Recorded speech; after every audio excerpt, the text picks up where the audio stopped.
Hello, everyone. Can you see and hear me? I see we have Shane and Tanya here. Are we there yet? Thanks so much. Oh, happy chicken as well. If you guys can see me and hear me, please let me know in the comments below. This is my first time doing it. Oh, from Sevilla, Spain. Thanks so much for joining. That is awesome. I really appreciate that.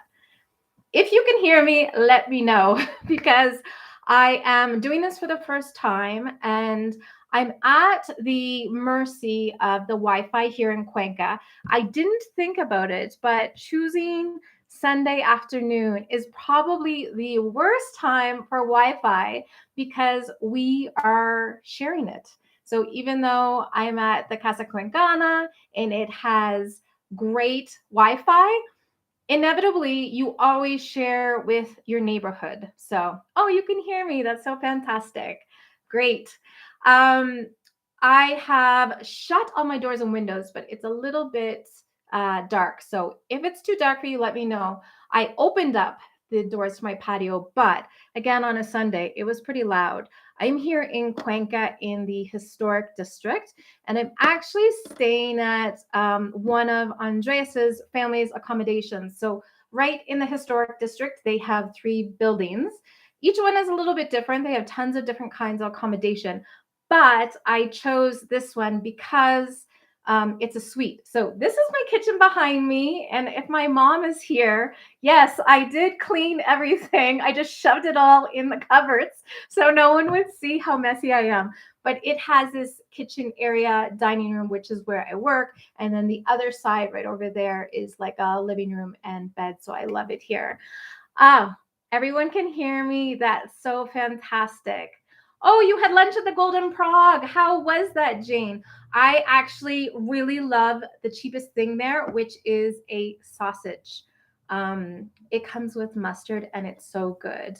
Andreas once did a stage or an internship. No, he didn't do an internship. He did a semester in Germany. And so he knows a lot of different places around here, but he loves to go get beer there because it kind of reminds him of what he had in Germany as well. Do I cook? Yes, I do. Happy chicken. I do cook all the time when I go home. I don't know if my mom is going to comment in here, but when I go back to Nova Scotia, I'm pretty much responsible for making all of the family meals. I make all of the Christmas meals. I love to cook. And I really think when you love to cook and then you go to eat, you really appreciate it so much more because you know how much work and effort went into it. Boyd Jones, how much am I paying for the suite? Let me tell you something. It's hard to ask anyone how much they've been paying for where they are. And that is because there's rarely one set price. So there's when are you coming, week or weekend? How long are you staying? How many people are there going to be? So it can really vary. I am doing this long term. I've been coming here since 2010. So I think I get a little bit of a special rate. However, if you want a spot, I know they have different rooms all over. So they've got ones like this. They're building another suite downstairs. Last week, I was actually, because the suite was taken, I was in another building which had a kitchen, and their other building also has a kitchen. So it really varies. I think their rates go from anywhere from like 20 to 90. Don't quote me. Andres is going to hate me. What I wanted to do today was actually share a little bit with you because thank you so much for watching my videos. It means so much to me. I have been to Ecuador now 6 times. And my professional job, what I do for a living, because I'm 44, I'm not retired, is I'm actually a blogger. So I run a website called Bacon is Magic. And I've been doing that for 11 years. So I thought I would just share some information with you about where I've come from so that it gives you a little bit of perspective of why I know so much about Ecuador. So I am Canadian from Nova Scotia originally, born and raised there, very proud to be a Maritimer. But I moved to Toronto when I was 25, actually. I had my champagne birthday there. And I worked there for nearly 10 years. And I worked in advertising. I worked for an ad agency.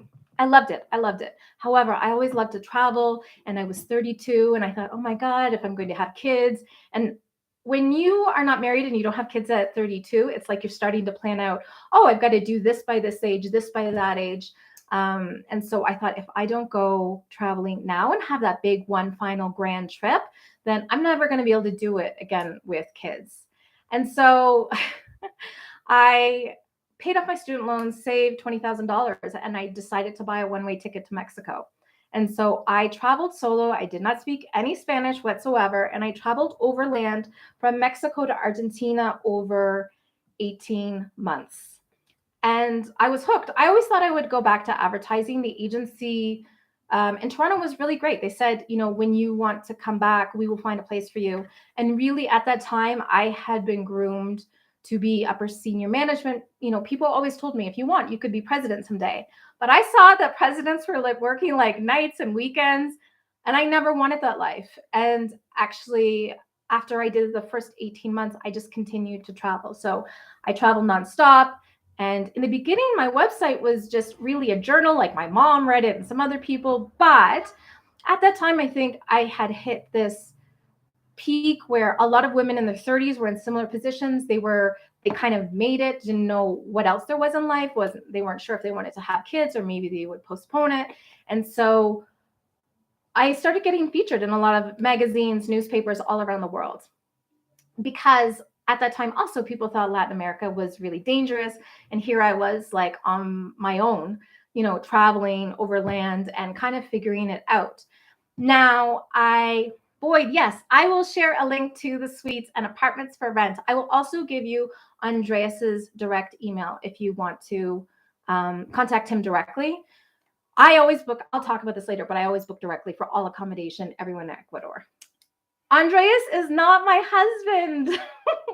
I will tell you more about that too. I kind of think I'm going to leave the situation with Andreas until the end. You've got to watch until the end if you want to know the scoop on this. Thank you so much, Ben Shapiro Eyebrows. Oh my God, I love that name. So I have been traveling nonstop for more or less 11 years. I did a little bit of a stint where I had a restaurant in Toronto with a chef.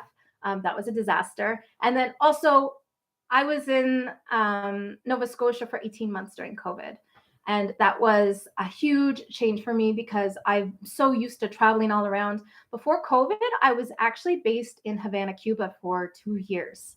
And so sometimes people complain about getting access to certain things in Ecuador. And I'm like, oh, you don't know anything. Like in Cuba, it's a whole different thing. People love to visit Cuba, but when you live there, it's like 1 week. There's no cooking oil. And if you want a cooking oil like the size of this, you're going to have to spend $25.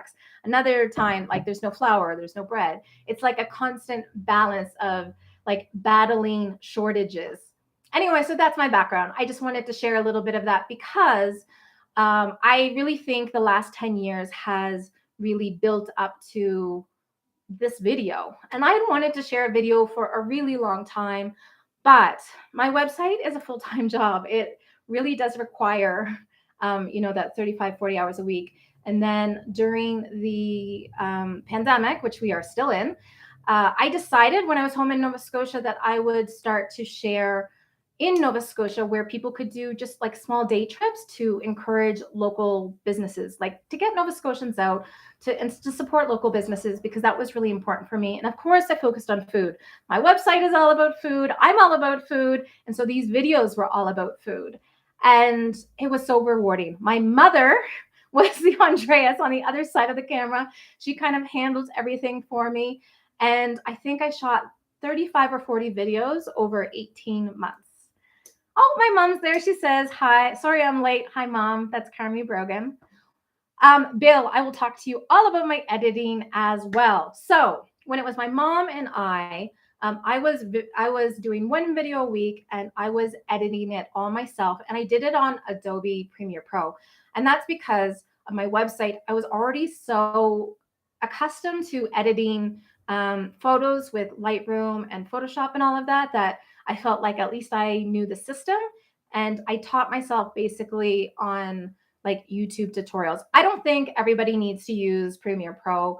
I know pro editors use Premiere Pro or Final Cut Pro, but I really think whatever is the fastest thing you should use. So some people just use like what's available in Mac. There's lots of free ones. Some people even do it on their phone and they've got like 1 million followers.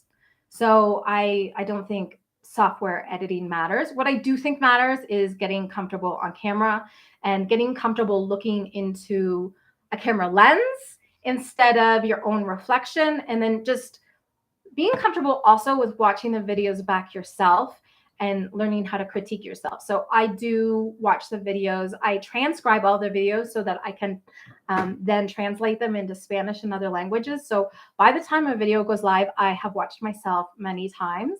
And I notice little ticks that I say. If I say lately, I've been in the videos you're going to see coming up, I say super.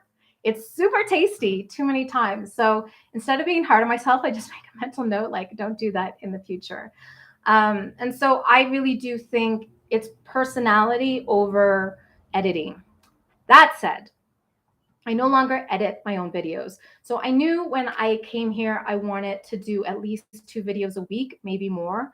The time it takes to do the videos, I hired Andreas actually as a guide. So I've known him since 2010 when I was coming from Mexico down to Argentina. I stayed in Ecuador in 2010, 2011, and then 2013. And we became friends then. And so I hired him as a guide. He's a licensed guide here in Ecuador and has been working, that's his background. He went to school for tourism. His family has worked in tourism. He wasn't really working a lot. And so I said, okay, let's do this properly. And he's like my fixer on the ground. So we together plan itineraries. And if he doesn't know the best place to go, he will connect with his network of other guides to find the places. Because for me, there are a lot of places that are very famous with expats or like with tourist guides where they take you because they don't want you to feel like maybe you're going to get sick. But then there are the places where Ecuadorians eat. And so Andreas is amazing at finding these places. And then sometimes we just happen upon a place and it's just amazing. Like we didn't even think the last video on Cayambe, I didn't even think that was going to be a video. And I just thought, oh, I'll film it. And then we just had so much amazing food that it became its own video. Let me just take a look at what everyone is saying. Can I mention good websites where I can find rental houses and apartments in coastal towns and villages like Manta, Olón, Salinas? So Happy Chicken, I would actually say you should get on the Facebook groups for that. I do think Facebook groups are one of the best ways to connect with people, like a local population. The only thing I would say is in Ecuador, there is a huge business by locals and expats off of kind of scamming, not scamming, but maybe taking advantage of foreigners who don't know how things work here. And I would say it takes like a year to figure out how things work because things in Latin America work very differently. But it does take some time, and you're probably gonna get scammed. And sometimes it's like some expat will be like, oh, I'm gonna help you. I'm not gonna, so you don't get scammed. And then you find out like that guy was the scammer. So if you're planning on coming down here, I would actually say, so what I do when I go to a different country is that I will get an Airbnb just for a week, and then I get on the ground and start to ask around. And then usually the best place to get like an apartment, if you just want to rent for a while, is to knock on somebody's door. You're going to get a much better price and you can negotiate. And so those areas that you are thinking of going to, Manta, Olón, and Salinas, I think you could do on the ground. Also, I would say we've got Shane and Tanya who are here, and they are new expats here from Olón. And so I'm sure that they can help you. They are Canadian, so you can trust them. They don't have a stake in the game, but I'm sure they can help you kind of navigate potentially who are some of the better people to talk to in those areas. Couldn't miss your first live stream ever. You're the best. So watching your video from San Antonio, Texas. We're planning to visit Ecuador in February and would love to know where you prefer to stay in Cuenca.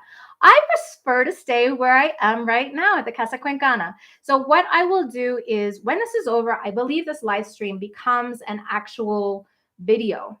And so I will put information for the Casa Cuencana. However, on all of my videos, I do include Andreas's contact information. He does have an SUV and is a national guide everywhere. And if you want the insider view, he really is helpful. And he told me something really interesting. But before the pandemic, he actually got a lot of expat tours. So they would book a tour with him for a tour price. But basically, it was just like a 1 day. And it was just a 1 day Q&A with him of like, where do I go pay this? Like, how do I do this? What's the best neighborhoods? Like, what markets are good? What markets aren't? And so that was a really popular service he had. And so you might want to see Cuenca, you might want a day tour, but you also might want just to pick his brain about a lot of things. Andreas has, in school, he went to Florida, I believe, Florida, California, one of the Disneys. So he worked there. He has also worked in Minnesota, which is what bought him the car, and has family in Minnesota and has traveled extensively. And so I think he's really good at being Ecuadorian and have a local perspective, but then also he kind of knows what the rest of the world expects.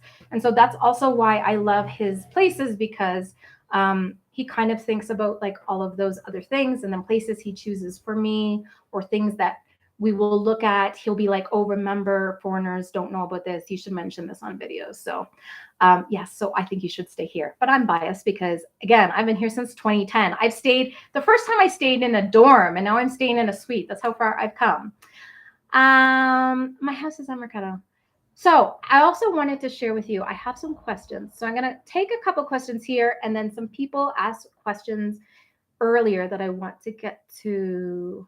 Amelia and JP, do you like their videos? Yeah, I think it's really useful. I would say that it's really good to watch a lot of different people's videos because there are different perspectives. So for example, I see people eating food around Ecuador where I'm like, I would not walk into that restaurant. However, I'm sure when I show my video of Otavalo, where I am eating the raw snails and then also the insects, people will be like, that girl is crazy.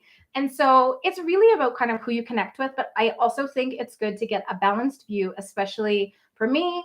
I don't recommend any businesses here other than Andreas, because I know he's 100% honest and he won't take advantage of people. Other people, I don't know. Shane and Tanya, I've seen their stuff. I know what they're doing. So I feel really good about what they're doing. JP and Amelia have been here for a really long time. And so whenever people ask me about Manta, I actually watched their video, I think it was last week or the week before, and I thought they had really great perspective of why Manta might not be right for you. And I haven't been there yet, so I can give you my perspective on it. I have not retired here. I am still technically on a tourist visa. And so my perspective about things and things that I'm prepared to answer, if I don't know or don't feel that I'm qualified, I'm not going to tell you the answer. Wish I had a cane lasso right now. Cane lasso is like one of my favorite things in the world. That, ají, and yuca. Let's see. Oh, you're from Minnesota, Cuenca in February. Thank you so awesome. Cuban people are beautiful. Oh my God. Cuba is amazing. I love Cuba and I hate it. When I was there for, in any given week, I would break down in tears. Like, I can't take it anymore. And then in that same week, I was like, it's the best place in the world.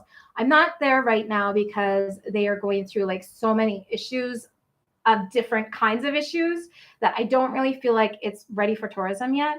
And I came to Ecuador. This is what I also wanted to touch on because some of you had questions about COVID in Ecuador. So yes, it's here, which is why I'm having this live stream right now. So I arrived in Ecuador January 6th. At that time, Nova Scotia was heading to its peak.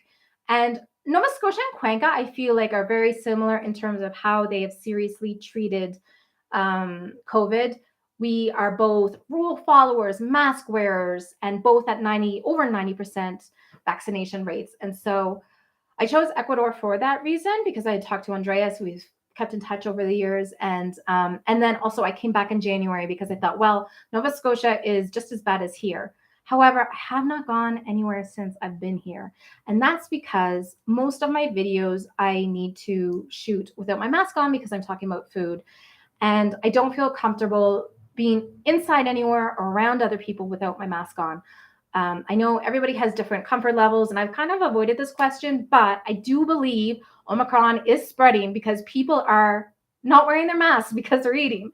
And we all know COVID doesn't take a break when you have your mask off. So I just decided it would be great to spend these few weeks working on my website. I have 9 videos from the fall of Northern Ecuador, and I'm so excited to share with you. So I'm actually working with my editor on those right now. So I have 4 to 5 weeks, and I'm hoping we will soon hit the peak. And then I want to get to the coast, because I did tell Shane and Tanya that Andreas and I are coming. I'm going to start in Esmeraldas and go all the way down, hitting all of the places that I haven't been to yet. And then also I'm really excited because we are going to the Amazon. And I don't know if you know this, but like, I'm not a really hardy person. I did bring hiking sneakers this time, but I'm a bit of a baby when it comes to bugs. So this could be interesting.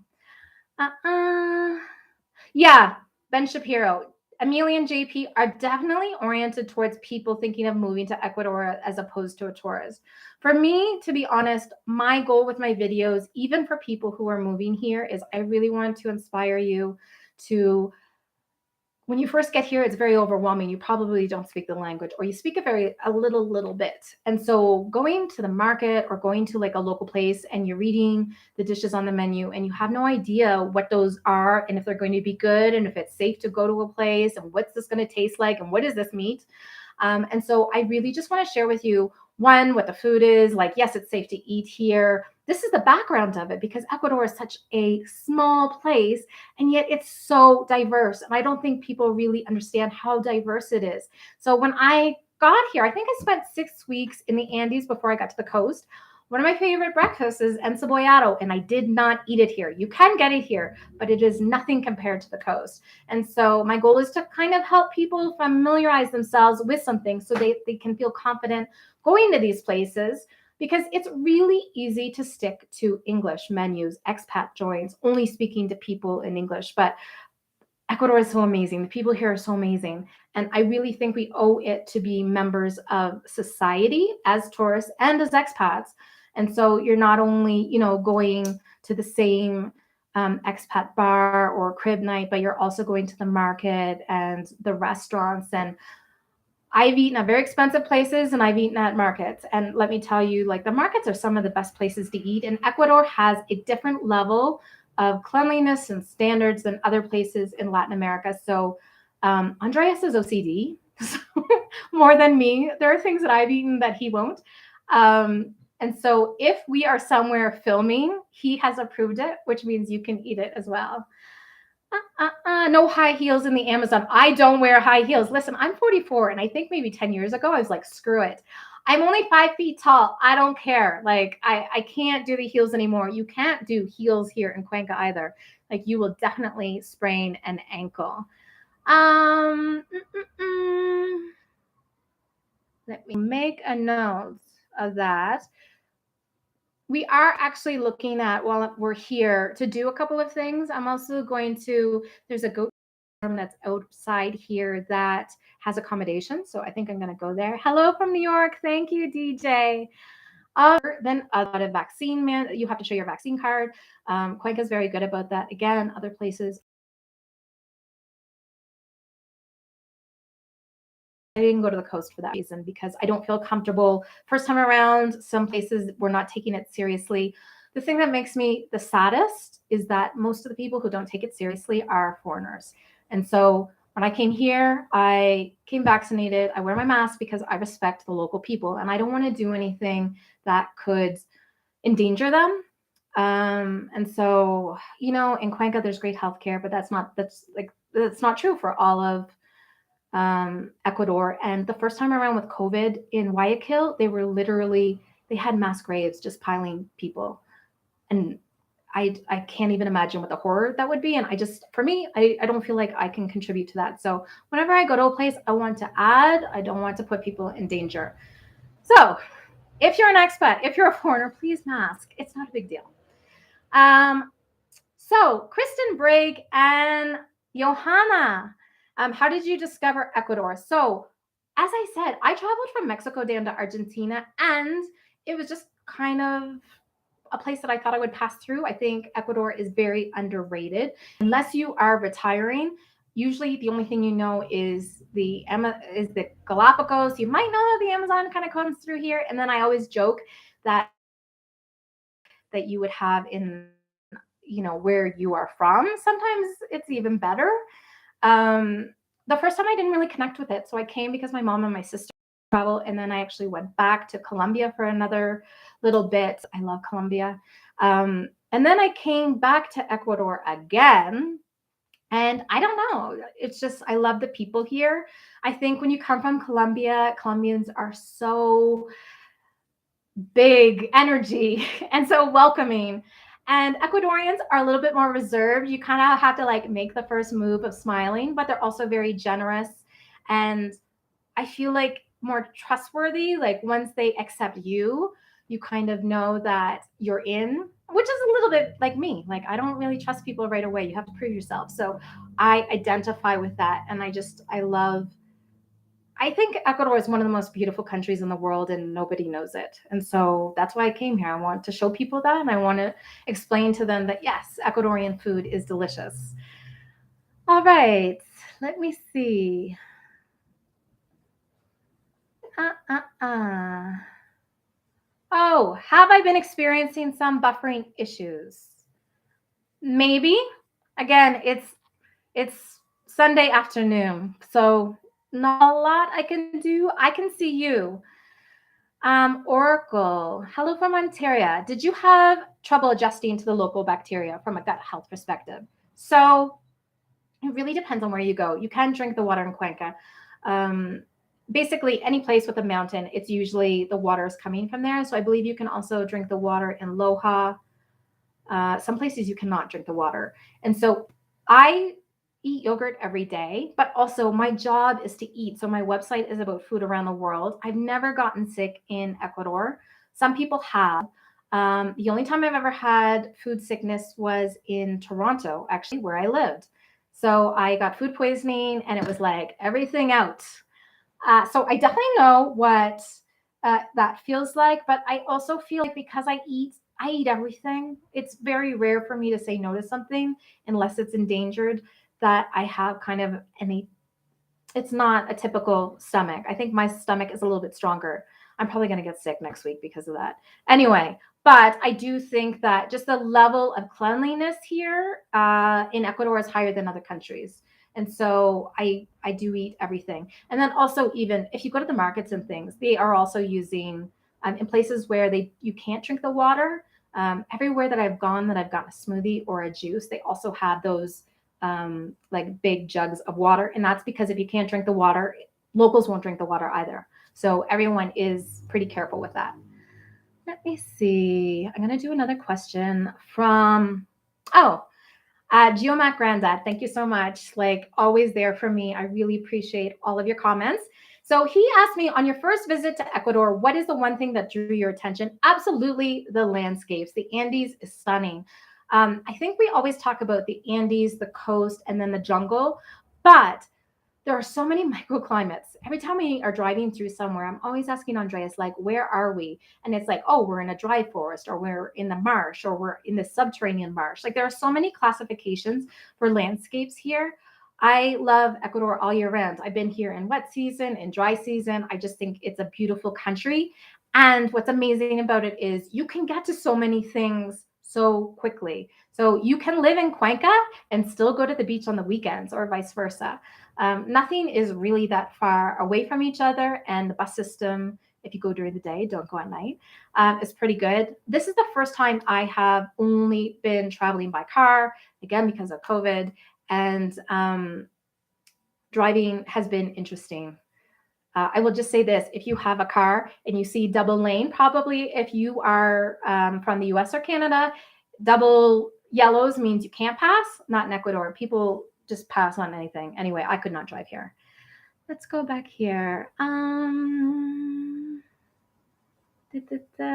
Where's a great shop market to buy textiles? Jane, I know you're here. You need to go to Waliseo. There is a museum. I have not featured it yet. Waliseo is my favorite place. It's just outside of Cuenca. And so right now, Andres is here if you do want a tour, because there are 3 artisanal cities, which are Waliseo, Chorta Lake, and Sigsig. And he does do day tours. And there is this textile place, which they are making textiles by in the same manner that they're the last factory using Incan techniques. And so they're actually using agave plants. They make threads out of it. Everything is natural dye. It is so cool. When he told me we were going to go to a textile factory, I was like, oh God, like, can we just get to the food? It's so, so cool. I love it. And what they're doing is really interesting. They've had two popes wear their gear. They've also had the Queen of Spain, and then I think Salma Hayek. And then their son is doing this thing where he takes the same textiles and he does it into like sport wear, like things teenagers would wear. It is worth a drive out there. Let's see. Let's talk about food poisoning. Had it last week. Fainted, split my head open, plastic surgery. I don't know. So that has never happened to me. I only eat at local places. I don't know. People will tell me they went to like some expat spot here, and I've never been there. So if I were staying a long time, sure, but I kind of prefer to just eat what locals eat. And so I'm so sorry you had food poisoning. It's horrible. It's really, really bad. Okay. Oh, you were in Mount Sinai. I got one of my COVID tests there. That is a great hospital.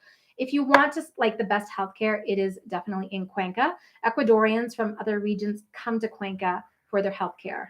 I'm going to take another question. Okay, Nellie. Nellie asked me how long I've been living in Ecuador. Is it easy to get a long stay, at least 2 years visa? So I'm not technically living in Ecuador. I am on an extended visa this time. When I traveled here before, you didn't need to have like the visa process was much easier. You could just do a border run and come back. Ecuador has made it more difficult, which I really hope they change. So they made it more difficult, I think, in 2014, and that was to deter other expats, mostly from Venezuela, to be honest, because they've been going through so many problems for so long. However, I think my personal opinion is that that was a mistake because it makes it more difficult for digital nomads, expats, people to come here. And a lot of the Venezuelans who are here are undocumented and living horrible lives. I think it would have been easier just to accept them. But, Ecuador government has their own reasons for doing things.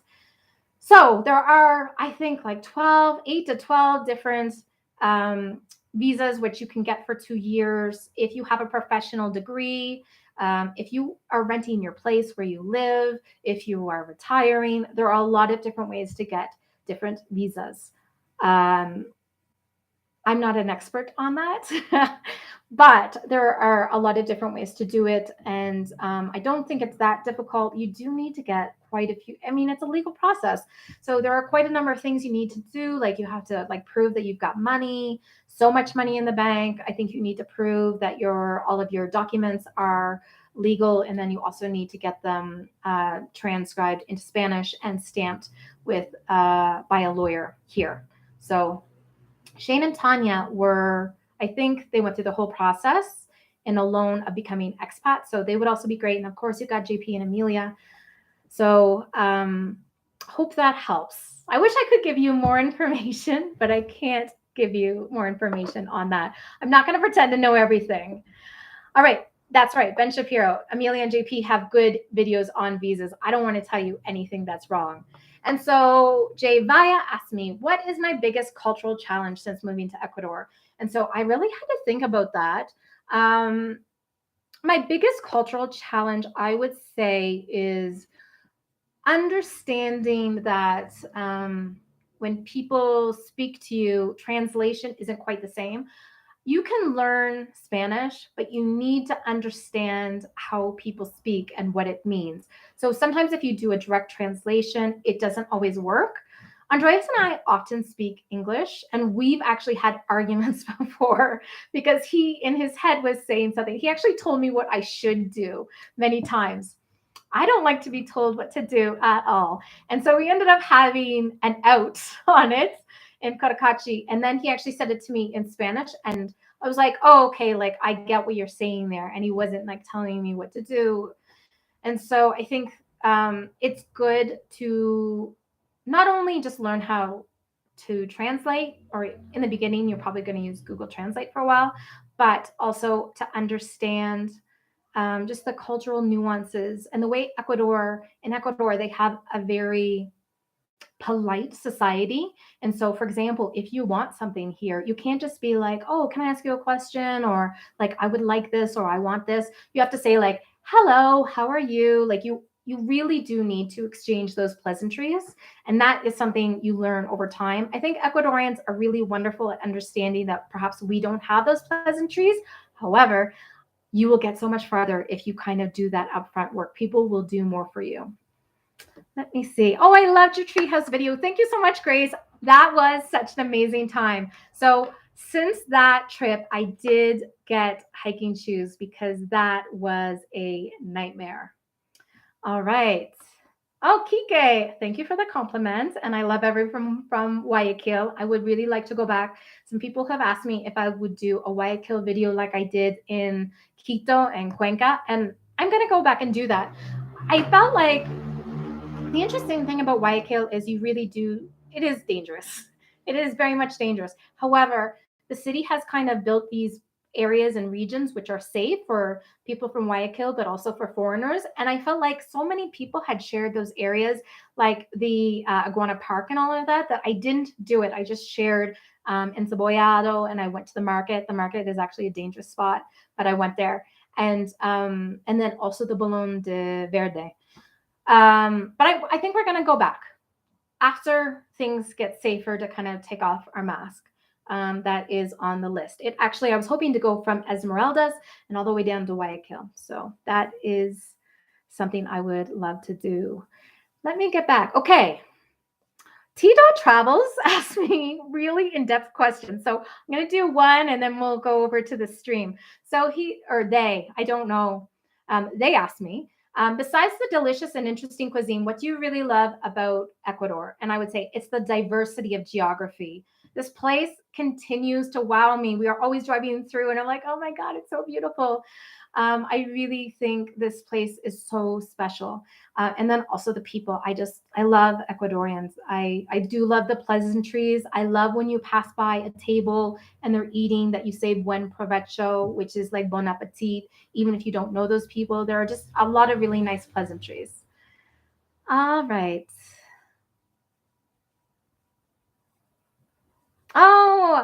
Tita Travels. I didn't know that you were in Buenos Aires. So, Charles Bamin, have you written a travel book? Would you consider? I have been asked and I would not do it. I have my website. If you want to read my writing, it will be there. The reason I do video is I really think it better expresses the time that I have here. And so, video is what I love. Spending time writing a book, I read a lot, and I can tell you, I don't have that talent, not at all. Oracle, how would you compare your personal safety in Ecuador as compared to Nova Scotia? Um, Good question. So if I removed Halifax, because Halifax is actually kind of getting a little bit dangerous, I would say in Ecuador, I feel very safe. So although I have been traveling in this time with Andreas, in the past, I've traveled by myself and I didn't have any problems. My sister and mother visited me in Quito, and my sister was robbed her first day. But I would say if you are not involved in drugs or prostitution or gambling, you might get robbed, but violence is not common. If someone tries to rob you, though, give them everything you've got. Like, don't fight people because that's where problems happen, and they are happening. I think the pandemic has brought out some desperate people and doing things. It's just there has been more violence, but I just kind of hang out during the day, and I don't carry a lot of stuff on me, and I'm very careful about things. But comparing Ecuador to other countries in Latin America, I would say it's definitely one of the places where I feel the most safe, especially in Cuenca. And I think that's why so many people move here. On the coast, there's a little bit more, and that's because the problem with the violence is Ecuador is right between Peru, which is the biggest manufacturer of cocaine and other drugs, and Colombia. So they have to go through Ecuador. to Colombia to give Americans and Canadians all the drugs they need. And so Ecuador is in this kind of weird spot with cartels. And I would just say, don't go to places that people tell you not to go to. And I tell people gave me a hard time on the Quito video when I said, don't walk up to the Panacillo. Do not do that. I'm trying to save you. Hi from Baltimore. Oh, Henry, thanks so much for joining from Baltimore. And so, Happy Chicken, when it comes to petty crime, do people break into your apartment to steal stuff like laptop, cell phone, TV? Not here. So, in the Casa Cuencana, it is 2 double doors. And so it's harder to do. People do get robbed in Ecuador in houses. And so Vilcabamba, I think, is having quite a hard time with that. I've heard it happening around the coast. I think other groups can probably have Facebook groups can give a bit more information. It is a little bit more regional. I don't hear a lot of it happening in Cuenca, especially in the historic area. It's so busy and people are pretty good with security. So I will say this, the most common place to get robbed is the bus. So a lot of people get on a bus and they will take their day bag with all their belongings and then they put it at their feet. And a lot of people get robbed that way. So like the people on the bus are so good that sometimes they'll like just they've got like an extra sharp knife that they could just cut a hole through the back of your bag and just like pull the things out of the back. That has happened to a friend of mine. He lost all of his camera equipment. He's a professional photographer. So everything always goes on your lap. In Quito and Guayaquil, windows always up, always up. Never have, they will, take your phone right out of your hand. So those are just some rules. I should probably do a video on that. I'm just going to write about that. And maybe I'll do it with Andreas. We'll talk about like safety in different cities. All right. I'm going to go back to, let's see. Vegan Vanner, have you been to Aloha? Can I comfortably live there without a vehicle? So I think I have been to Aloha. I have a video on it. I loved it. It is 5 hours from Cuenca. It's, I think, 200 meters less in altitude. It's a beautiful place. And then the drive from Loja to Vilcabamba is one of the most beautiful in all of Ecuador. To understand if you can live without a vehicle or not, I think if you want to stay in a historic center, in most places, yes, you can.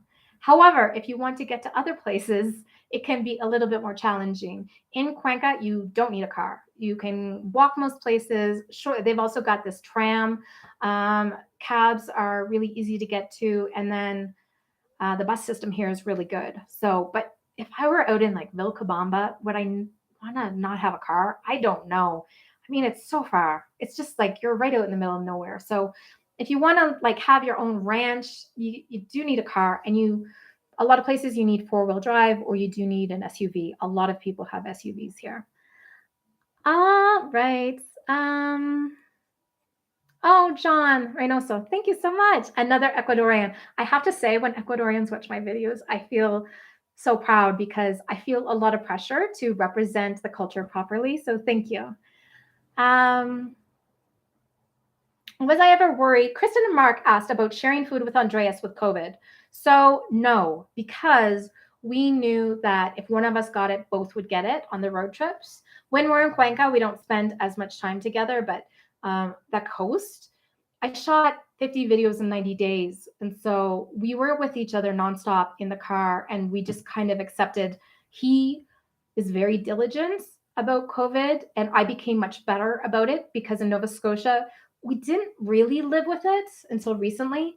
We had 0 cases for a long time. And so I become a little bit lax, whereas he's like spraying the air before we walk into it and he's always using like so much disinfectants.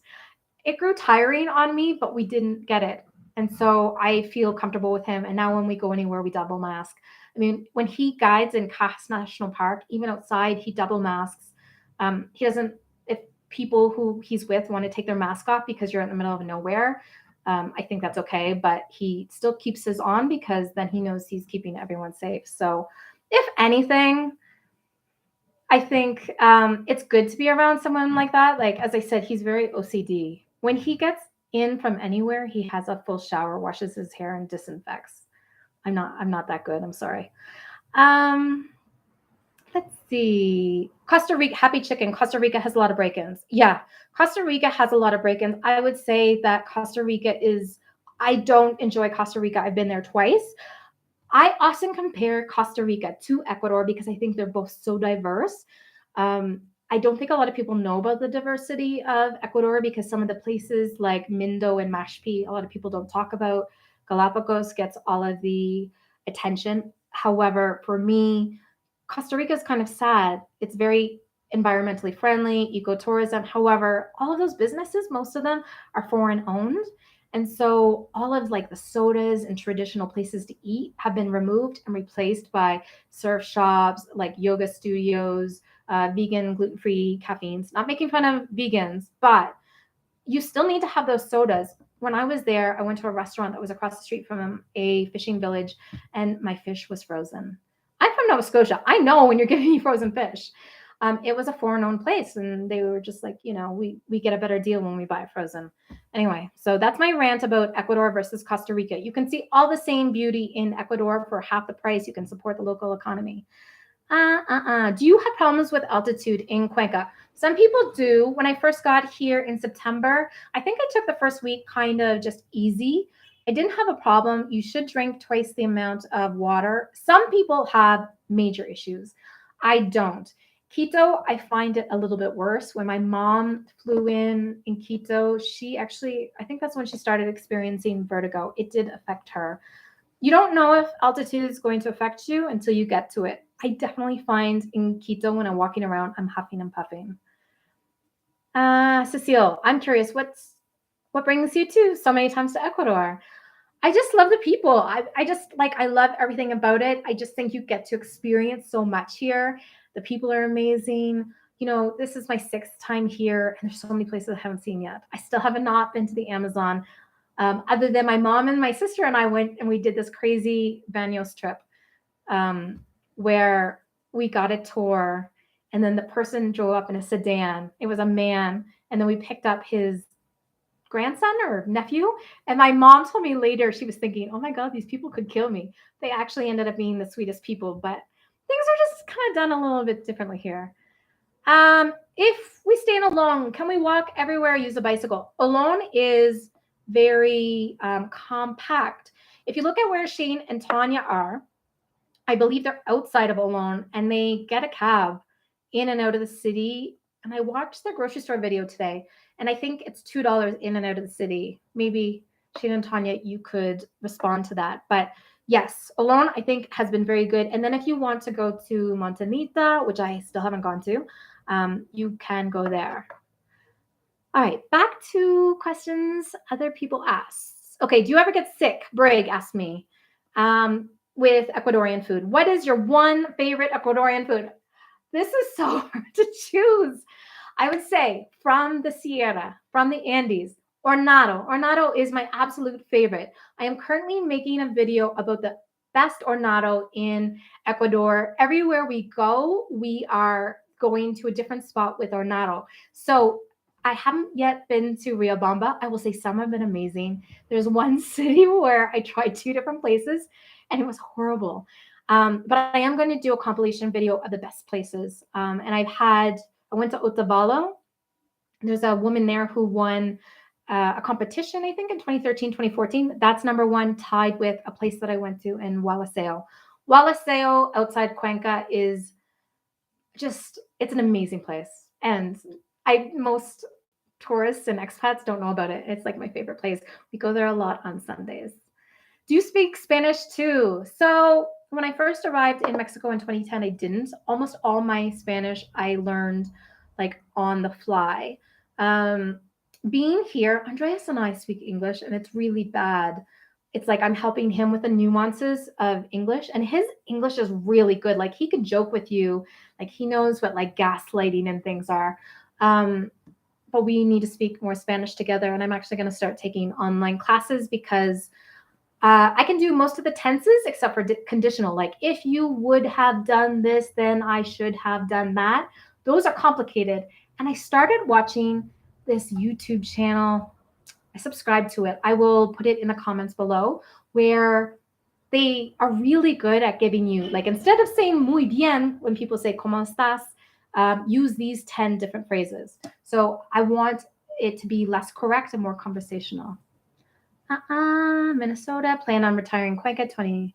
Where's my husband, Jose Vargas? I don't have a husband, no kids. Happy Chicken. You made videos of Ayampe and Puerto Lopez. Did you have a good feel of those towns? It is a nice place to retire. I would say for Ayampe, it's a surf village, and it's got a lot of like Costa Rica vibes for me. I didn't love it. If you surf, definitely go there. You can't really swim there normally. Puerto Lopez knocked me off my feet because I went there in 2013 to go on a whale watching tour, and it was like a fisherman's village. And then I went back, and you saw those videos like where it was like all these neon lights. It changed a lot, and you do need to be careful there now. I've been hearing it's been expanding, so the central core I think is quite safe, but some people who have stayed at little places off to the sides, they've been robbed. So again, I just think everywhere you go because of this pandemic, you've got some desperate people. So take cabs. And that for me, I wasn't a huge fan, but again, I only stayed one night, which was why I want to go start at Esmeraldas and come back down. I'm going to say 2 nights in each place. So I love Stalango, but that might be too small of a place. You really got to go to each town for yourself. Let's see. Oh, everyone's talking about Shane and Tanya's grocery shopping video. It was good. I can't wait to have some fish. Grace Cross, favorite place in Ecuador, why? I think I feel most at home in Cuenca. It has so much here. It has so much culturally here, a lot of events. It's beautiful. If you need anything, it's here. I do not know the expat population whatsoever. I had hoped to kind of get to know them, but I'm finding a lot of expats here are not vaccinated, and some of them even have fake vaccination cards. That is not cool. That's like a deal breaker for me. So maybe in the future, there are a few that I've been in contact with and they are vaccinated. So I know some people here probably are not vaccinated. We just can't hang out. Not yet. I don't have a husband from the Seinfeld show. Interesting. I know. On my own. Let's see what else. How safe is it to walk around the cities? Luis. So you're from Vancouver, where you got some sketchy. You're not from Vancouver, Luis. You're in Vancouver.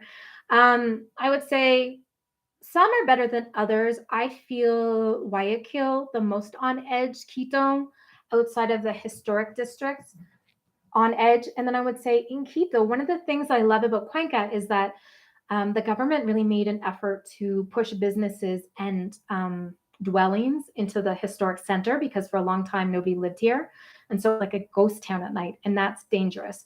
And so in Quito, the historic district is dead after 7. So I actually don't stay in the historic district. I have an apartment that I just text the guy and I rent in La Floresta. And then there are some neighborhoods that were doing really well, but they're also empty at night. Those places are not safe. So Guayaquil and Quito, I feel the most on edge about. Other places, I feel kind of okay. But again, like at night on my own, I've walked around Cuenca at night in the historic district, but like not with my camera out. I just think don't give people a reason to rob you, let somebody else give them that reason. So I want to take another question that Dan Sasso. What is your favorite pick about living in Ecuador? And then your bottom one. So diversity of region, which I said, and the people.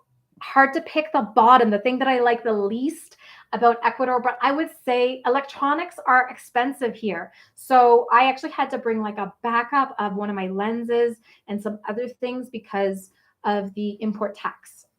So getting electronics here, not great. And then also finding electronics, even if you wanted to pay more. And then also Mars 54, tipping for restaurants, taxis, tours, hotel staff. So yes, this is a tipping culture. Ecuadorians tip. So I would say 10% at restaurants is what is normal. I asked Andreas. He said 10% for restaurants, but not like for almuerzos or markets, but 10% minimum is fine. If you want to tip more, that is absolutely fine. You do not tip your taxi unless they help you with heavy luggage. And tour guides, you tip 10% or more. Andreas said 10%. He's always happy to have it. Some countries don't have a tipping culture, like, say, Germany. So he kind of knows going into it that they're not going to tip. But really, a lot of these places are working for tips, and tourism is really hurting. So I would say in restaurants and everything, I do try to be generous, especially like family-owned places. And it's just, you can't go wrong.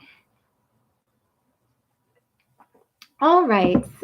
Do I ever see myself relocating to Ecuador, another place that you have a visit? Yes. So I will not retire in Canada, John. That is not the plan. I would say for me, the two top places, which probably for a lot of people here, are Mexico and Ecuador.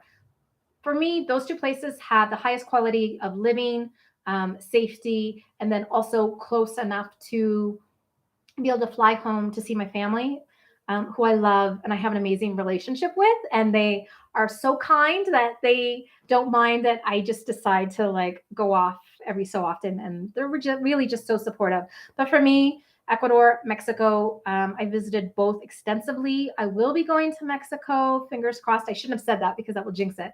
But I will be going to Mexico late spring, I think, maybe before I go back to Canada to visit my family. I'd like to do a tour of some of the Pueblo Mágicos there, or the magic towns that I have not seen yet. But I've been to Mexico probably, I don't know, 25 times. Some places I like more than others.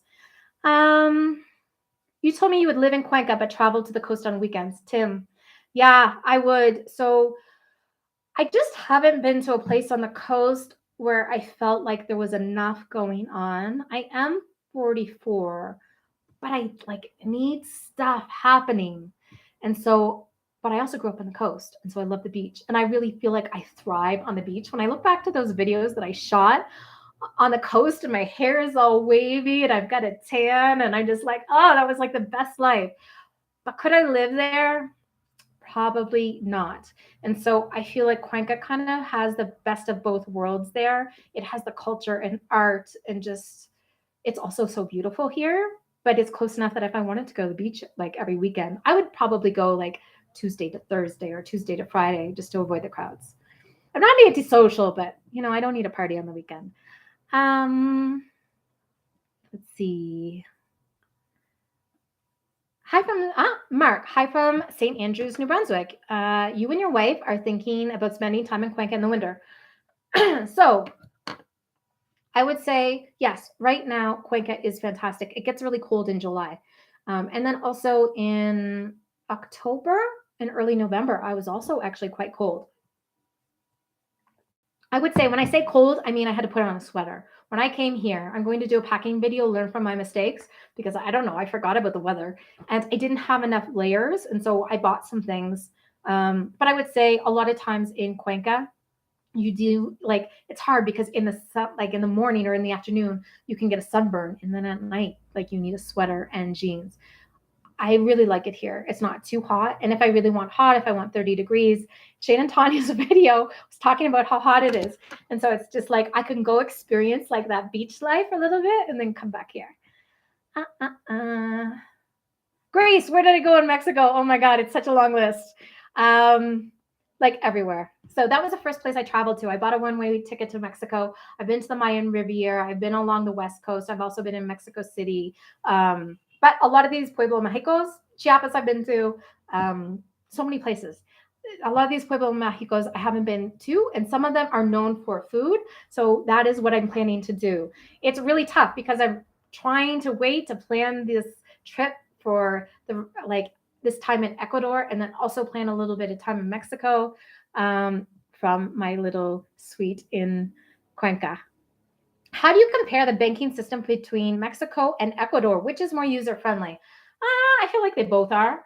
They both have like little intricacies. I use my Canadian bank card, and then I've recently moved to a kind of an online banking called Wise.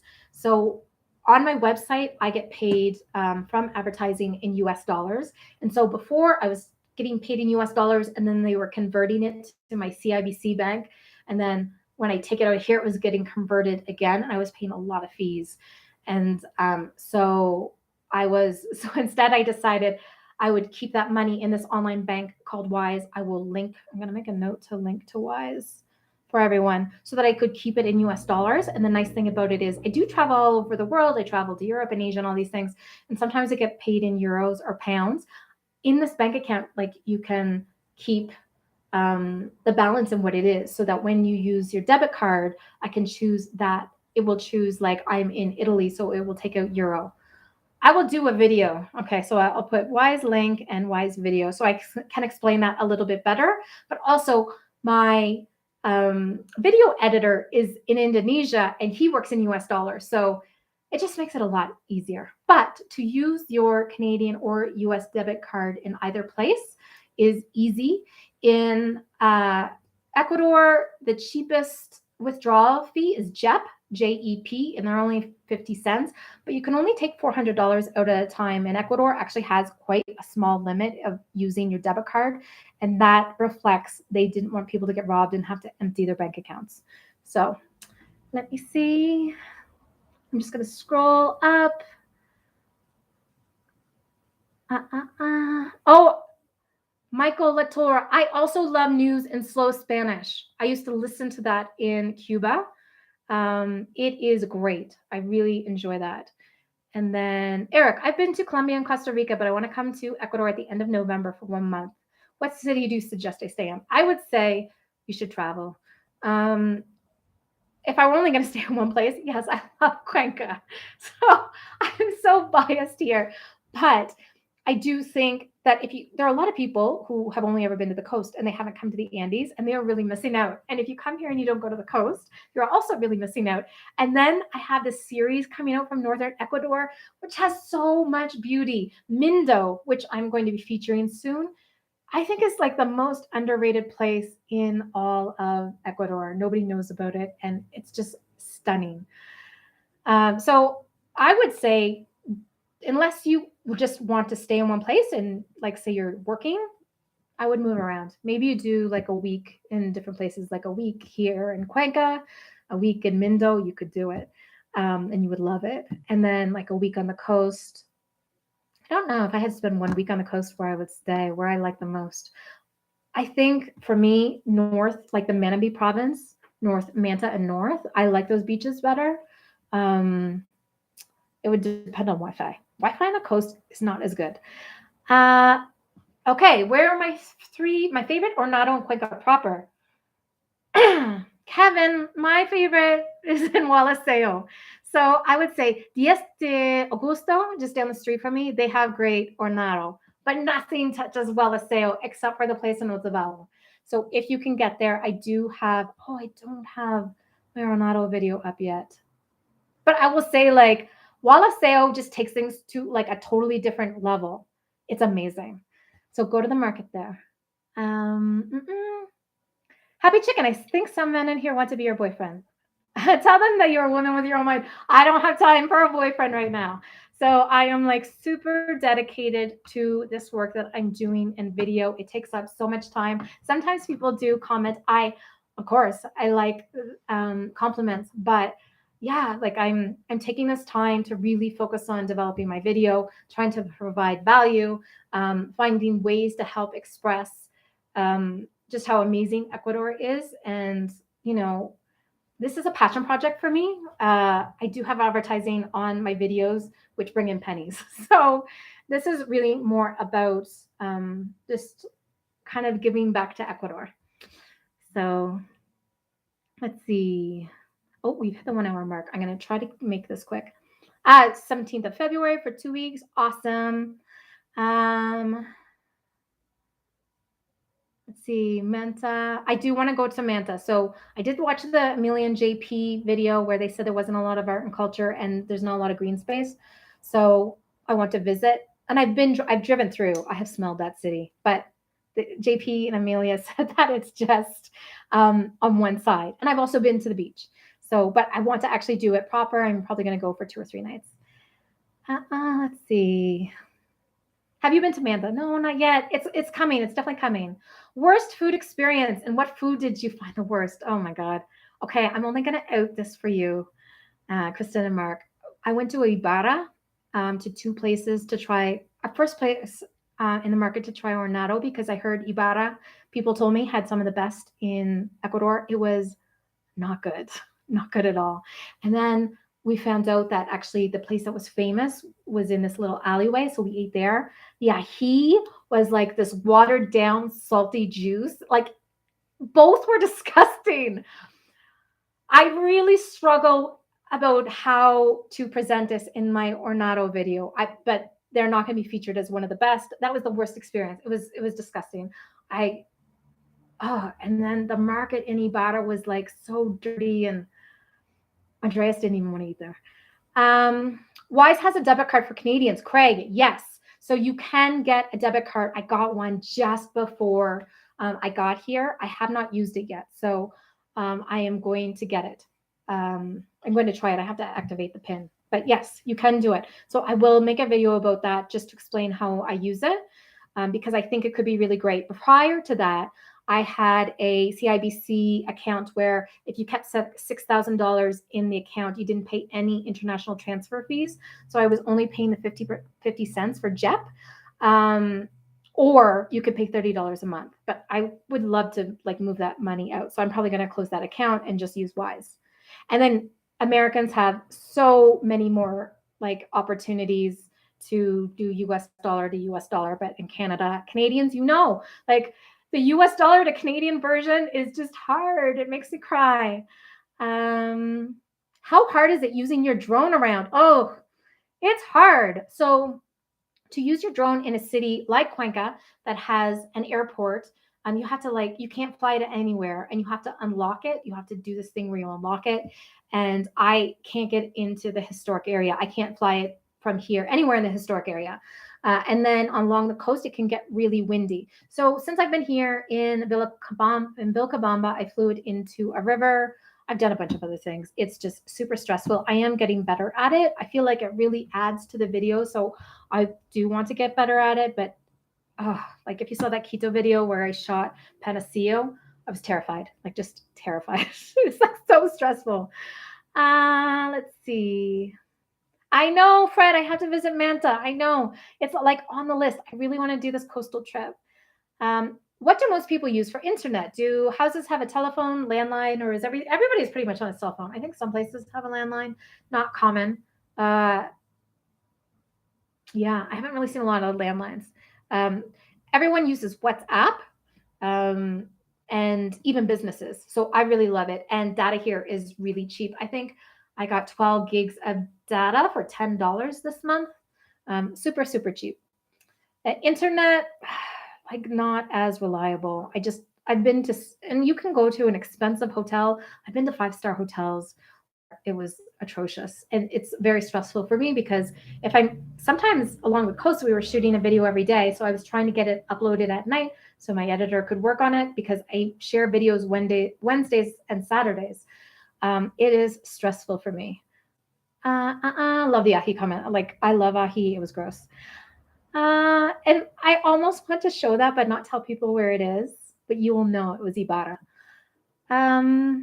Please show us the markets. I want to do a market video, and I want to do a supermarket video in here, but it's hard when I'm double masking right now. So I'm wearing an N95 with a blue mask over top. I know a lot of people have gotten COVID and they feel fine. However, I'm self-employed. So this brain fog and the neurological issues that people are having, I just can't have that. So I have to be really careful. And right now, I went to get a cord for this live, and the woman that I bought it from in the tienda was coughing, and she said like everyone in the neighborhood is like coughing and have a sore throat. Like they all have COVID.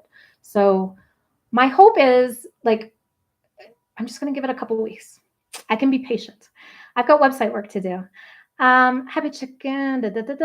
Yeah, internet here. I don't think internet is really that big a deal. And then a lot of the groups, like the regional and the city Facebook expat groups, are really good at explaining the two different kinds. I am not. Luis, are you going to be permanently living in Ecuador? I can't commit to a man or a place. So yes, you will be seeing lots of me in Ecuador. I can't really disclose more than that because I don't like to say things until they actually happen. But my job for my website is to travel. And so I am always going to be someone who travels. When I was in Havana for 2 years before COVID, I used that as a base, but I still traveled quite a bit. And so I would love for Ecuador to be that. But there's lots that has to go into that. So that's all really I can say about that. But I do think Ecuador is like one of those places where it seems like South America is far from Canada and the US, but it is really not. The worst part is just like the layovers. And I live in Nova Scotia. So to get to Nova Scotia, Halifax to Toronto is one thing. But like Toronto all the way down, it's usually pretty good. Luis, yes, I was in Havana. The internet is atrocious. It's also very expensive. That's a whole other thing. I will eventually go back to Cuba and show you. I've written about it quite a bit, but I will do a video series in Cuba because the reason I stayed there for so long is they don't really have a lot of independent travel. And I think people just feel like, oh, all Cubans are happy and it's like mojitos and classic cars and cigars. But the real culture of Cuba is like so much more interesting and also so weird. Like it's the opposite. However, you think something works, it's the opposite in Cuba. And so I really would love to do a video series there. And I feel like because I was there for 2 years, all my friends are Cuban. No one speaks English that I know, that I have some good perspective there. Will we see future videos of Mexico? Yes, I absolutely want to go to Mexico. So I have that plan to do the Pueblo Mágico. So I'll probably spend 4 to 6 weeks in Mexico. And then I need to go back. My family has like a family vacation, and I've got some stuff I have to do in Canada, hoping to show more of Canada, and then probably come back to Ecuador. So I don't like to plan too far ahead. You never know like what the world is going to be like. To be honest, in March, I thought I was going to go to the Philippines. That country is still closed. And then I thought maybe Thailand. My friends in Thailand are like, everything's closed. It's not really that great to be here. And so, yeah, I think when you plan too far ahead, you get disappointed. I think expats who want to come here are like, I want to live in Manta or want to live in Cuenca. I'm going to buy a place right away. And then like 6 months in, they're like, oh God, this is not the place for me. I wish I was living in some other place. And then they get stuck because then this expensive place that they've paid a gringo price for, they need to wait for the next expat to come and buy it from them because no local will pay that price. Please, if you come here, just rent for a year. Some people can do it. Kristen, I know. She found a place very early on and she loves it. But most expats leave within 18 months. So Ecuador seems like this idyllic place, but there is a cultural curve. And if you're just hoping to come here and have the same lifestyle that you had in the States or Canada for cheaper prices, like it's not going to work. It's not easy. It's not easy to move somewhere. I'm kind of used to it because for the last 11 years, I'm just like always the outsider and I'm very accustomed to it. But for some people, it's really, really hard. Let's see. Kristen and Mark, okay, you commented on this that you only use Copa from Toronto. Next, I'm not going through the States anymore from now on. Thank you for that tip. I will no longer fly through the States to Ecuador ever again. It's too expensive. Any thoughts on Uruguay? I have not been there. I spent 2 months. I rented an apartment in Buenos Aires, and I thought I would go over to Uruguay, and I didn't. I think some places are nicer than others. I still also haven't been to Bolivia or Paraguay or Venezuela. Those are places I would like to go. Venezuela is going to have to wait. Let's see. Where am I now? Cana Libre. I am in Cuenca. And then Kevin, I just got back from 3 weeks in Thailand. It was good, even though they shut the test. That's good to know. I don't know. I just feel like I really want, so just to give everybody some background, after university, I spent almost a year in the Philippines.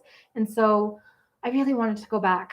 And I plan to go back in 2020. Obviously, we know what happened with that. So I really want to go back to the Philippines because, again, like a country full of amazing people. Filipino cuisine is not well understood, and I wanted to share a little bit of that. And then also, the Philippines and Ecuador are kind of similar in some ways in that they were both colonized by the Spanish, and then eventually have a lot of American influence.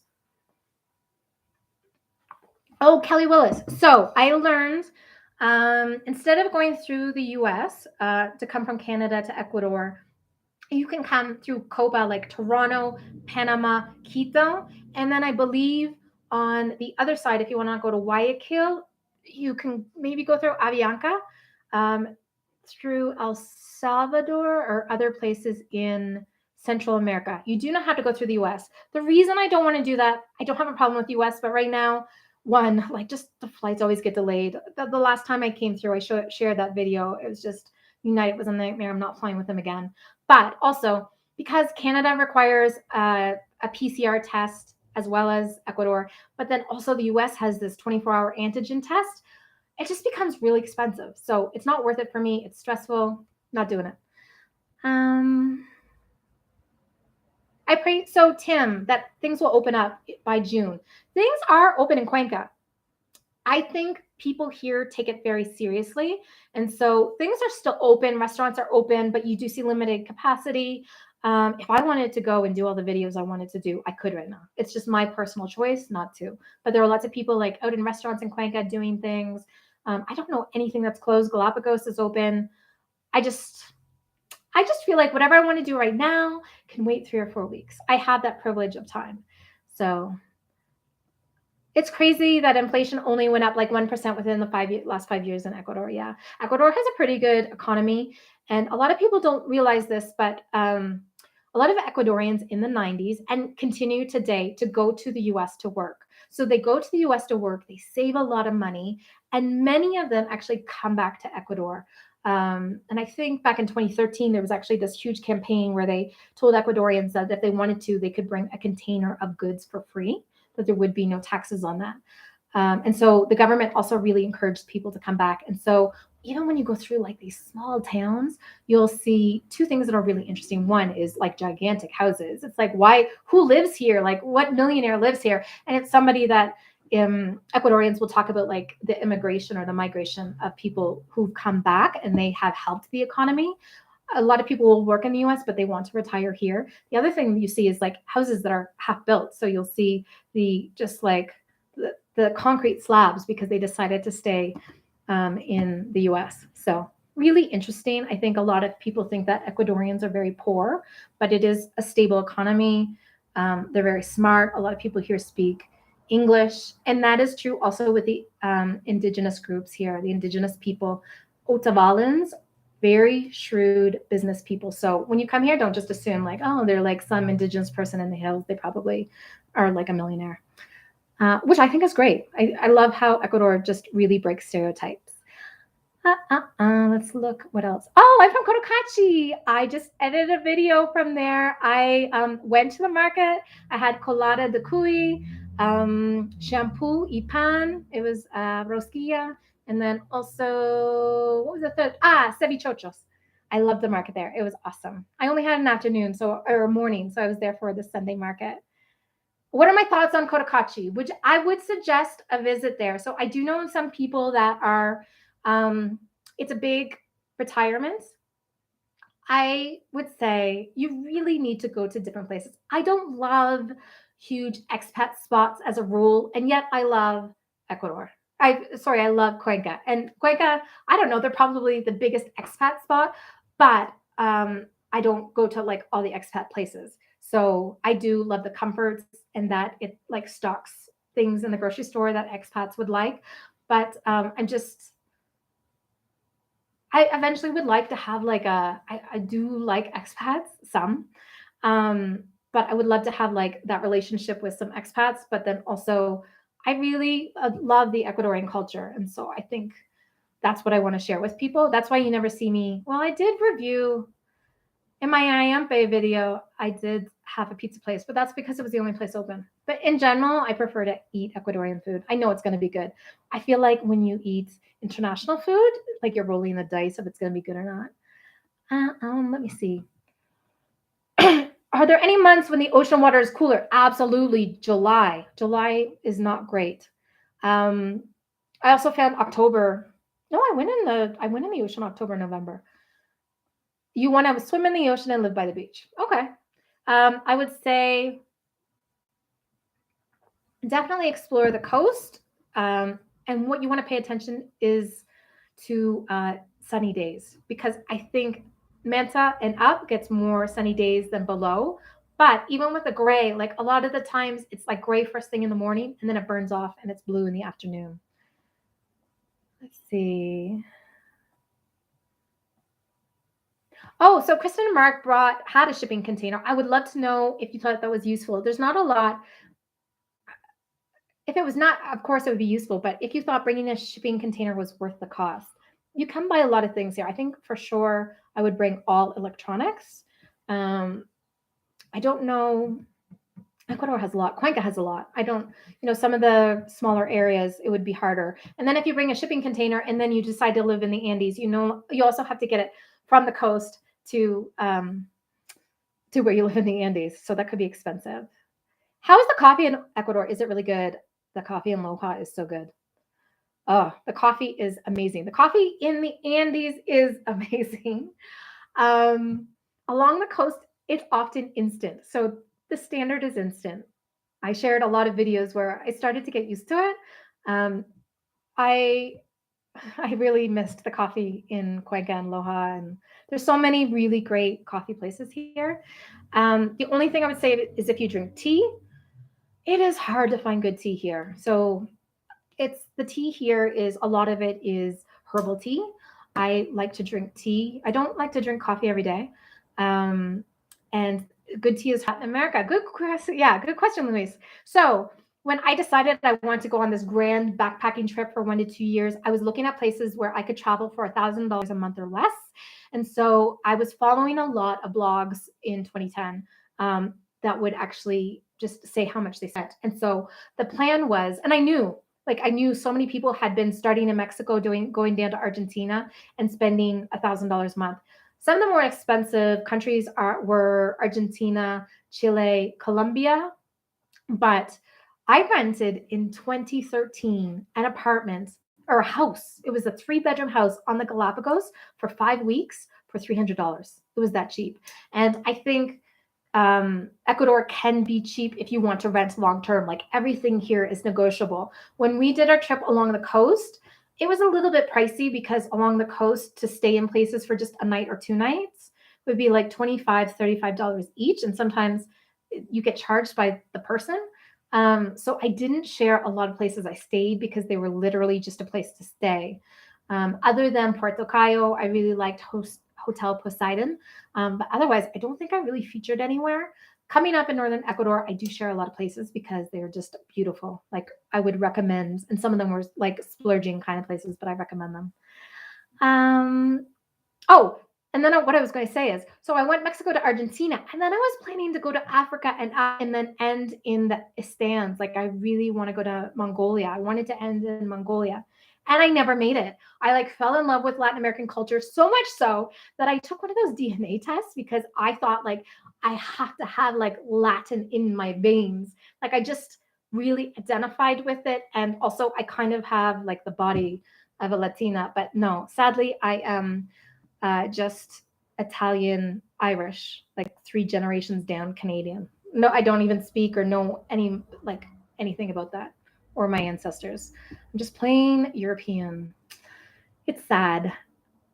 Oh, then go. Please go pee because this is getting long. I'll answer other people's questions. I don't want to leave without answering everyone's questions. And I did tell you I would spill the tea on how I know Andreas. Can we buy a big bag of coffee beans and take it home? I think so. I think you can. Like a big giant sack? I don't know. I don't know where you're from, but I feel like you should contact your home customs to see if you can do that. How would you compare Aloha to Cuenca? I love Aloha. I think Aloha is beautiful. It's a little bit more like out there. So it's 5 hours from here.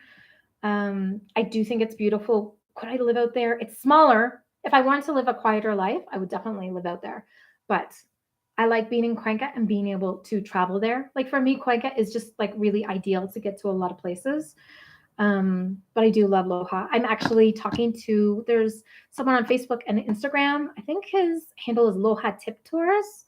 he has been sharing so many amazing things. And so I'm hoping we're going to be able to collab on something in the future, because he just really shares like this local side that I really would love to see. Let's see.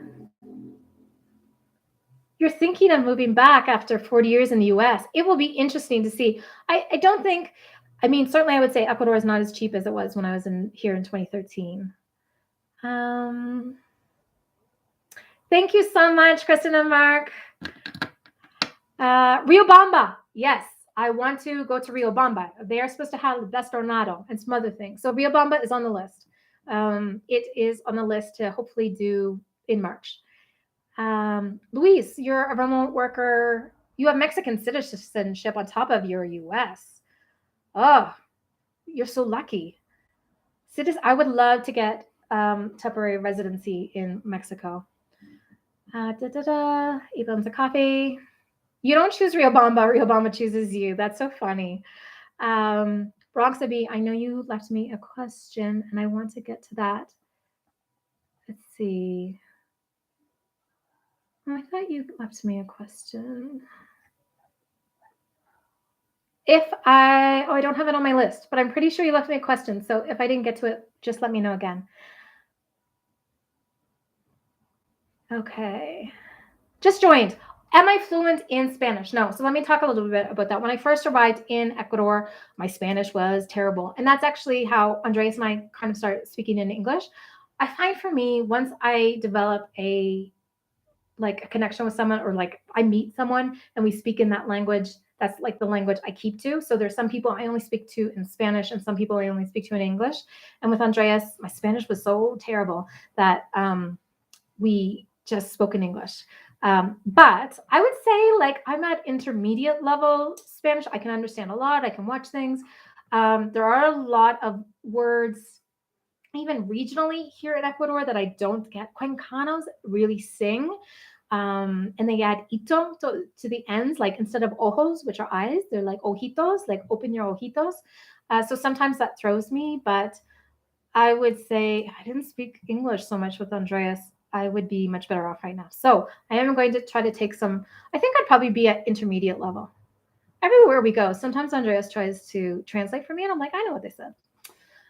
Let's see. Great videos. Good work. I don't get sick eating on the streets. Street food, no. Ecuador doesn't really have a lot of street food. Sometimes at night, like in Cuenca, at the bars, like after people leave the bars, like, they've got like some chuzos and pinchos and stuff, which are like meat on a stick for people who haven't had it. I've never really had that problem. But I do have a strong stomach. I only go to places that are busy. And if I haven't seen something being cooked, I don't eat it. Like, I don't know how long it's been sitting there. But again, I really do believe you get sick more at hotels than you do in the streets. I haven't eaten anything here where I was like, it was a roll of the dice. Not yet. I don't think Andreas would let me do it. Because then he would have to take care of me, which would be annoying for him. I know Lingo Pie. They actually reached out to me. I have not checked them out yet. I've been so busy because I have the website and the videos. But I do watch, and I do recommend this. Like every show that I watch on Netflix, I either watch in Spanish with English subtitles or vice versa.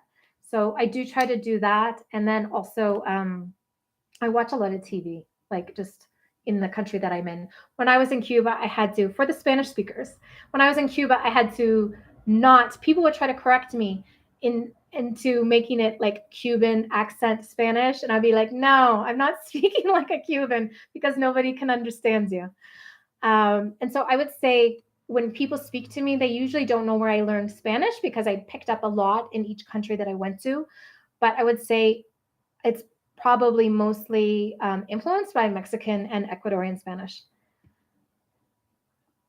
Oh, you'll be in Riobamba in April for the big celebration. What is the big celebration in April? I would love, that would be awesome. I am hoping to be here for Easter. I hope things are like so much better because some of these festivals, I was here in 2011 for Christmas and New Year's and, all the big celebrations. And this year I saw none of them were being held. So it was sad. It was really sad because I want to experience it again. But like, again, I understand we just have to wait. I'm very patient about COVID, probably more than other people, just because I feel like put in the time now and it'll pay off. Okay. So guys, it's been an hour and a half. Let's stop this here. I promise I will have more Q&As in the future. It was just so awesome to talk to you guys. I was so nervous about this, but this has actually been really, really fun. As promised, I'm going to tell you about Andreas. So this is the story. The second time I came to Ecuador, I came here first I met my mom and sister. We traveled around for 3 weeks. And then I actually went back to Colombia because I loved Colombia so much. I spent all of my time salsa dancing in Cali. And I didn't really connect with Ecuador. I thought it was beautiful, but I just like didn't connect with it. And then I came back November 2nd. I think it's November 2nd. So if you're from Ecuador, you probably know what's happening. I was here November 2nd in Cuenca. I arrived by bus and I arrived at night, something I don't recommend doing. I don't like to arrive at a place at night because it feels more dangerous versus arriving during the day. And every place that I went to was solid booked. I wasn't accustomed to having to book things in advance. And so every place was booked because it was the biggest night of the year. It was Cuenca Independence Day. And I was on Calle Hermano Miguel, and I had this like big 65-liter backpack, like it was taller than me. I'm only 5 feet tall. And I was like crying. I was like, I don't know what I'm going to do. I'm going to have to sleep like in the streets. And this woman saw me. It was Andres' mom. And she is like, has the kindest heart. And so there was a dorm in one of the places that they have. I don't think they have the dorm anymore because you can't really do that. And so she asked the girls that were there if they minded if I took one of the beds. And so one of the girls actually went into another bed. And I met those girls. We are still friends today. And I also met her sons, as did everyone else. And so one of Andreas's brothers is actually married now and going to have a child with one of the girls that was in this dorm room. And then also I met Andreas, and we actually dated for 3 months. So we have dated. We do know each other very well. I wanted to stay in Ecuador, and he knew that I was traveling and told me that I should go because I had so much more to see in life, and he didn't want to hold me back. And so that is the story. Now, today we are friends, but we have remained good friends like for a really long time. So that was 2010 that we met, and I stayed over Christmas, and then eventually I did move on to Peru. But I came back in 2013 and he was dating someone, and, we just became friends. And so I feel like it's really great to have someone who really understands you. He kind of knows the stuff that I want to share, and I really trust all of his recommendations. So that's the tea. I've never shared that with people that we used to date, but we did when we were very, very young. Anyway, thank you so much, everyone. If you have any other questions, you can leave them in the comments below. I also wrote a bunch of notes of things to share with you. If you have any videos that you want to see, please let me know, especially if there are things that I can do in Cuenca. So there are some Q&A things that I was thinking about sharing. I am aware of Tangerine Travels in Mexico, and I've seen some of their posts, their videos that I thought could work really well here. And it's knowledge that I just haven't been able to share in other videos, but just 10 things that you need to know before you go. So if you have any of those things, let me know, and I will see you again sometime soon. Thank you so much for tuning in. Bye-bye until next time.